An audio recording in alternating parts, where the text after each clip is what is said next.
When I was 7, my family sold me for profit. Getting revenge was the best thing I could have done. Your daughter could be a model, you know? The smiling man approached us when we were having our ritualistic ice cream. We couldn't afford anything there but the once-a-month sweet treat. I'll admit I have unique looks. My hair was always jet black, even as a child, contrasting with pale complexion and emerald eyes. I had, indeed, fantasized about being a model when I grew up, after seeing so many advertisements in the mall, all of them containing huge images of stunning ladies, surrounded by perfume bottles and jewelry, and dressed in daydreams. My husband, Mom started to shyly answer, but the man cut her off. He probably went through that dozens of times. Why don't I give you my card and you call me after Dad allows it? His smile grew wider.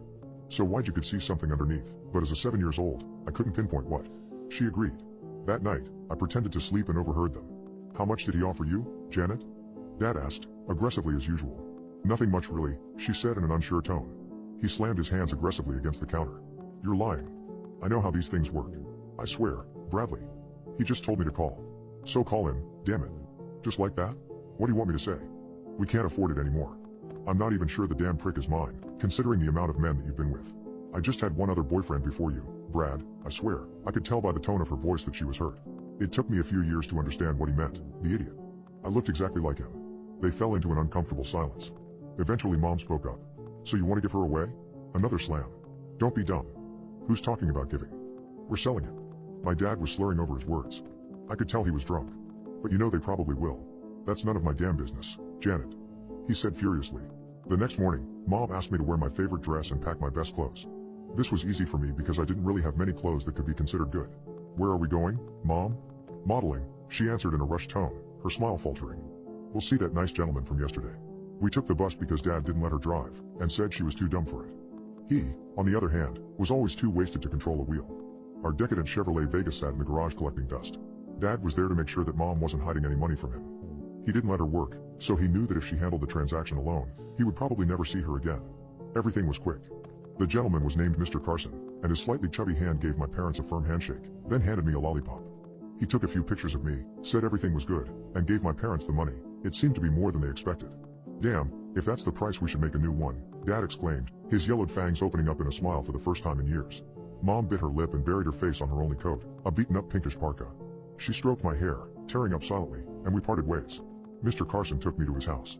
His car was brand new and he let me pick the song. The drive was so different from the ones with my parents. The songs were always filled with screams, Dad cursing at the other drivers, Mom begging him to not pick a fight, him telling her to shut up. If he was in a really bad mood, he would lock me in my room and leave me without dinner because I was breathing too loud or couldn't hold back my tears while they fought. The place was a suburban, generic middle-class house, white picket fence style. It was gorgeous for a humble girl like me. He parked. What will do now, Mr. Carson? I asked, afraid he would hit me for being Snoopy. Please, call me Ted. I'm taking you to your room. Soon it will be lunchtime, but I have a task for you first. I looked at him obediently. I left a videotape on your room's TV. Please watch it and take notes, then during lunch, act like the girl you'll see. Got it? Sure, Ted. I was overjoyed my room had a TV. I diligently watched the tape, then after around 2 hours Ted took me downstairs to have a light lunch, consisting of sandwiches and soda. I did my best to imitate the girl. You've done well, Delilah. This is your name now, got it? I nodded obediently. I'll put on another tape for you, but you can use the afternoon to relax too.